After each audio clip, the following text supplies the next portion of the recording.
UP board class 12 के प्यारे बच्चों, स्वागत है आप सभी का शिवम लेक्चरर में। इतिहास का पेपर है जो कि बोर्ड एग्जाम 2025 के लिए सबसे ज़्यादा इंपॉर्टेंट है। तो मेरे प्यारे बच्चों, वीडियो को पूरा अंत तक देखिएगा।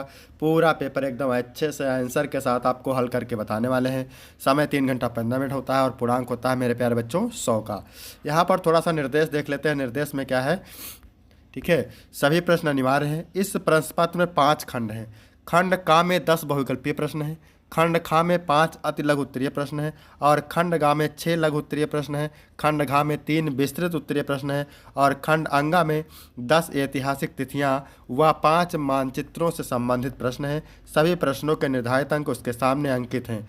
उपयुक्त रेखा मानचित्रों एवं आरेखों से अपने उत्तरों की पुष्टि कीजिए। मेरे प्यारे बच्चों, तो पूरा पेपर एकदम अच्छे से आंसर के साथ आपको बताने वाले हैं। तो सभी लोग वीडियो को लाइक कर दीजिएगा।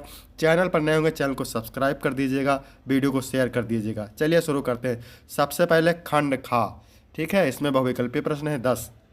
प्रश्न नंबर 1 क्या कह रहा है मेरे प्यारे बच्चों, हड़प्पा सभ्यता की खोज दयाराम साहनी ने कब की थी?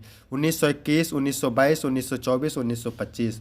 तो हड़प्पा सभ्यता की खोज दयाराम साहनी ने की थी और कब की थी? 1921 में, ठीक है। का ऑप्शन बिल्कुल करेक्ट हो जाएगा। इसके बाद मेरे प्यारे बच्चों, प्रश्न नंबर 2 है, भारत में नारियल की खेती कब अस्तित्व में आने के प्रमाण मिले हैं? सातवाहन काल में, मौर्य काल में, गुप्त काल में, इनमें से कोई नहीं। तो मेरे प्यारे बच्चों, सातवाहन काल में भारत में नारियल की खेती अस्तित्व में आने का प्रमाण है, ठीक है, सातवाहन काल में।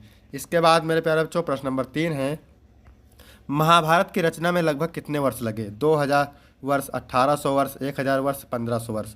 तो 1000 वर्ष लगभग लगे महाभारत की रचना पे, ठीक है। इसके बाद प्रश्न नंबर 4 है, समकालीन बौद्ध ग्रंथों में कितने संप्रदायों का उल्लेख मिलता है? 24, 36, 44 या फिर 64? तो मेरे प्यारे बच्चों, समकालीन बौद्ध ग्रंथों में 64 संप्रदायों का उल्लेख मिलता है।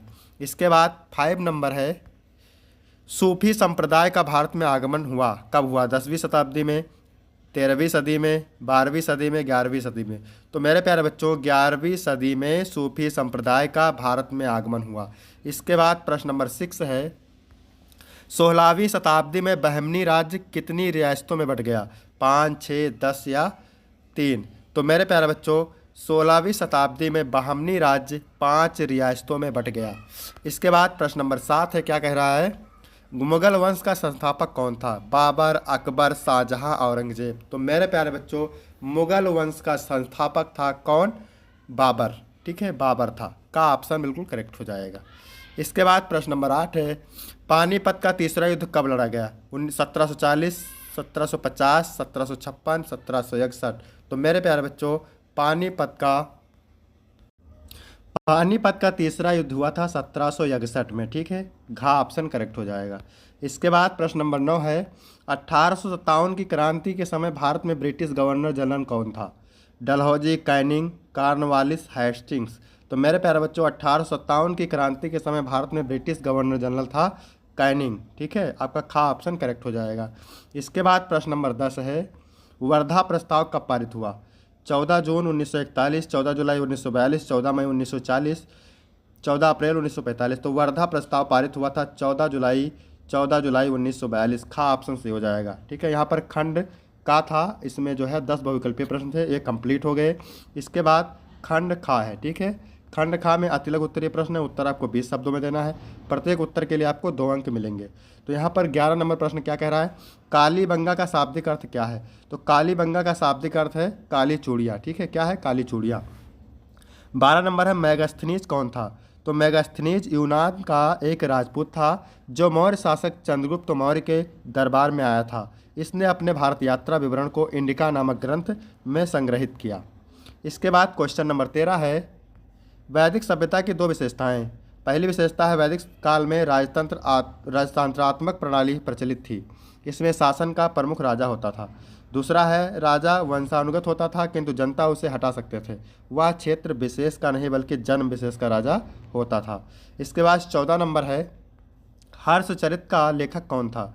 तो हर्षचरित बाणभट्ट द्वारा रचित सम्राट हर्षवर्धन का जीवन चरित्र है। बाणभट्ट हर्ष का दरबारी कवि था। हर्षचरित बाणभट्ट की प्रथम रचना है। हम्पी की खोज किसने की थी मेरे प्यारे बच्चों? तो हम्पी की खोज 1800 ईस्वी में कालीन मैकेंजी ने की थी। इसके बाद मेरे प्यारे बच्चों खंड गा है, इसमें लघु उत्तरीय प्रश्न है, ठीक है। उत्तर लगभग 100 शब्दों में देना है और प्रत्येक उत्तर के लिए आपको 5 अंक मिलेंगे। तो यहाँ पर देखिए 16 नंबर प्रश्न क्या कह रहा है, भारत का संविधान 26 जनवरी 1950 को ही लागू क्यों किया गया।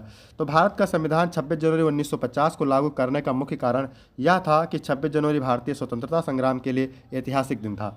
1929 में भारतीय राष्ट्रीय कांग्रेस के लाहौर अधिवेशन में पंडित जवाहरलाल नेहरू की अध्यक्षता में पूर्ण स्वराज यानी पूर्ण स्वतंत्रता का संकल्प लिया गया था और 26 जनवरी 1930 को पहला स्वतंत्रता दिवस मनाया गया था। इस दिन को महत्व देने के लिए संविधान सभा ने भारत के संविधान को 26 जनवरी 1949 को अंगीकार करने के बाद 26 जनवरी 1950 को इसे लागू किया। इसी दिन भारत एक संप्रभु लोकतांत्रिक गणराज्य बना और ब्रिटिश शासन से पूर्ण रूप से स्वतंत्र हुआ। ठीक है मेरे प्यारे बच्चों अगर वीडियो अच्छा लग रहा हो तो वीडियो को सभी लोग लाइक कर देंगे। चैनल पर नए होंगे तो प्लीज़ सभी लोग चैनल को जरूर सब्सक्राइब करेंगे। हड़प्पा धर्म पर एक संक्षिप्त टिप्पणी। तो हड़प्पा सभ्यता का धर्म प्राकृतिक पूजा पर आधारित था। हड़प्पावासी मातृ देवी मातृशक्ति की पूजा करते थे, जिससे प्रजनन और उर्वरता की अवधारणा जुड़ी थी। पशुपति शिव जैसी एक पुरुष देवता की मुरली है जो शिव के प्रारंभिक रूप का संकेत देती है। लोग वृक्ष, पशु, विशेष रूप से बैल और हाथी, नाग, जल एवं अग्नि की पूजा करते थे। अनेक मुहरों पर योग मुद्रा में बैठे देवता और पवित्र प्रतीकों के चिन्ह भी मिले हैं। मंदिरों के प्रमाण नहीं मिले, जिससे संकेत मिलता है कि पूजा व्यक्तिगत या सामुदायिक रूप से होती थी। हड़प्पा धर्म बाद की हिंदू परंपराओं को प्रभावित कर सकता है।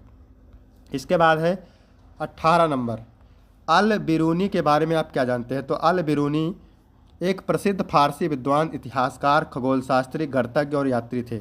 इनका पूरा नाम अबू रेहान मोहम्मद बिन अहमद अल बिरनू था।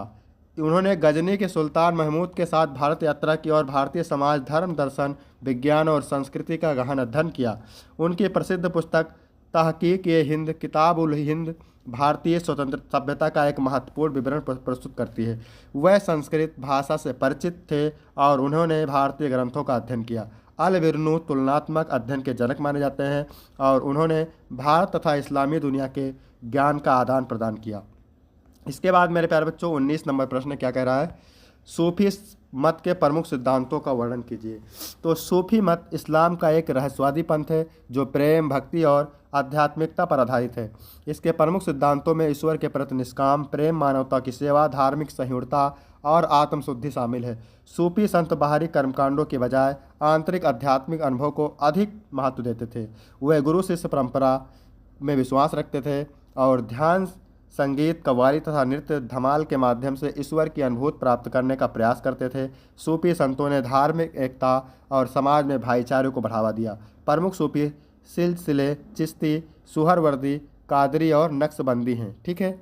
इसके बाद मेरे प्यारे बच्चों अगला क्वेश्चन है 20 नंबर, क्या कह रहा है, नमक सत्याग्रह पर एक संक्षिप्त टिप्पणी।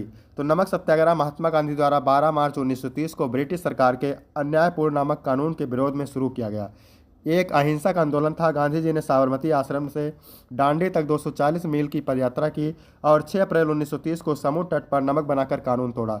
यह आंदोलन ब्रिटिश शासन के खिलाफ जन जागृति का प्रतीक बना और पूरे देश में सत्याग्रह शुरू हुआ।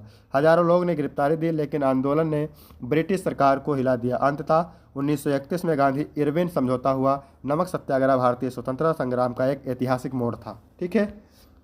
इसके बाद 21 नंबर प्रश्न क्या कह रहा है मेरे प्यारे बच्चों, अकबरनामा पर एक संक्षिप्त टिप्पणी।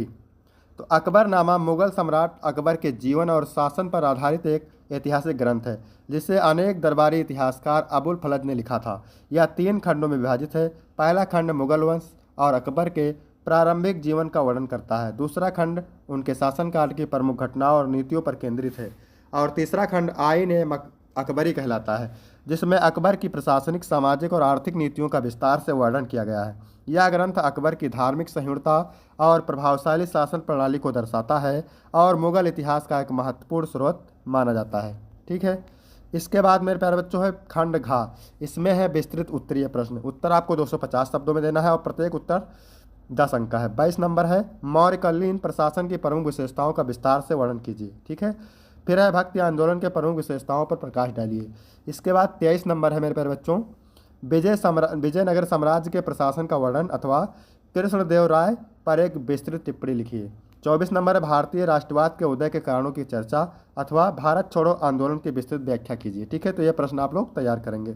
इसके बाद है खंड अंगा। ठीक है। खंड अंगा में क्या है, निम्नलिखित ऐतिहासिक तिथियों में से संबंधित घटनाओं का उल्लेख कीजिए। ठीक है, 10 ऐतिहासिक तिथियां हैं और 10 अंक आपको मिलेंगे। जैसे 321 ईसा पूर्व, तो अभी इसका आंसर आप देख सकते हैं साथ ही में। ठीक है, 321 ईसा पूर्व में चंद्रगुप्त मौर्य द्वारा मौर्य वंश की स्थापना हुई। 1825 ईसा पूर्व में अंतिम मौर्य शासक 185 ईसा पूर्व अंतिम मौर्य शासक बृहद्रथ की हत्या और शुंग वंश की स्थापना। ठीक है, 1206 ईस्वी में कुतुबुद्दीन ऐबक द्वारा दिल्ली सल्तनत की स्थापना। 1757 ईस्वी में प्लासी का युद्ध जिसमें अंग्रेजों ने बंगाल के नवाब सिराजुद्दौला को हराया। 1773 ईस्वी में रेगुलेटिंग एक्ट पारित जिसमें ब्रिटिश शासन का नियंत्रण बढ़ा। 1905 में बंगाल विभाजन जिससे स्वदेशी आंदोलन की शुरुआत हुई। 1922 चौरी चौरा कांड जिसके कारण गांधी जी ने असहयोग आंदोलन वापस लिया। इसके बाद है 1930 दांडी मार्च नमक सत्याग्रह की शुरुआत। 1947 में भारत को ब्रिटिश शासन से स्वतंत्रता मिली। 1556 में पानीपत का दूसरा युद्ध जिसमें अकबर ने हेमू को हराया। इसके बाद 26 नंबर प्रश्न क्या कह रहा है, दिए गए भारत के रेखा मानचित्रों में निम्नलिखित स्थानों को चिन्ह द्वारा दर्शाइए तथा उनके नाम भी लिखिए। सही नाम तथा सही स्थान दर्शाने के लिए 1+1 अंक निर्धारित है। ठीक है, यानी 2, 2, 4, 2, 6, 2, 8 ये भी 10 अंक का है। ठीक है, तो चलिए देख लेते हैं। वह स्थान जहाँ 1872 ईस्वी में कोका विद्रोह हुआ तो था वो अलवर। वह स्थान जहाँ जलियांवाला बाग हत्याकांड हुआ वो अमृतसर था। वह स्थान जहाँ भारतीय राष्ट्रीय कांग्रेस का तीसरा अधिवेशन हुआ था वह था इलाहाबाद। वह स्थान जहाँ गंगा यमुना सरस्वती का संगम है प्रयागराज। 6वीं 7वीं ईसा पूर्व मगध की राजधानी कहाँ स्थित थी, राजगृह। ठीक है, तो यहाँ तक मेरे प्यारे बच्चों वीडियो कंप्लीट होता है। वीडियो अच्छा लगा हो तो वीडियो को लाइक करें, चैनल को सब्सक्राइब करें। फिर मिलते हैं आपको अगली वीडियो में, तब तक के लिए धन्यवाद।